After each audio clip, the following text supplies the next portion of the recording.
Now to a developing story. We're about a year into the coronavirus pandemic, as we just mentioned, and there's still lots of people who are struggling to figure out where their next meal is going to come from. Fox's Tessa Bentulan has more on food insecurity that's continuing to grow. Tessa? John, not everybody is able to feed their family on a regular basis, and that's just growing tremendously during this pandemic. Some of you have to rely on these micropantries like this one at Washington Middle School to feed your family sometimes. A food access researcher tells us that not everybody has that financial cushion to get them through this pandemic.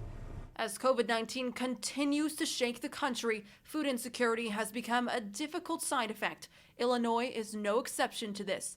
A food access researcher with Western Illinois University says we need to ride out the storm before it gets better. The jobs that were lost because of the pandemic are often the jobs that don't pay as well to begin with. So those folks really didn't have this financial cushion in a lot of cases. The Central Illinois Food Bank says the food insecurity rate is 13% in their 21-county region.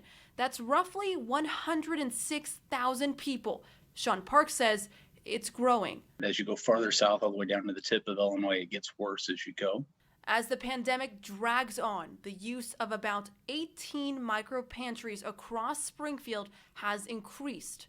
In fact, sometimes it feels a little overwhelming because the need is so significant.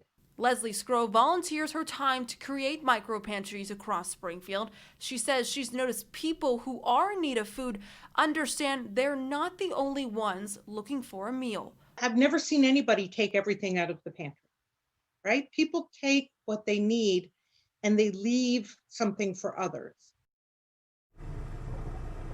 Park says another issue is transportation, or if you live in a rural area. Not everyone is able to go to a micro pantry to get food or to a food giveaway because you don't have that accessibility.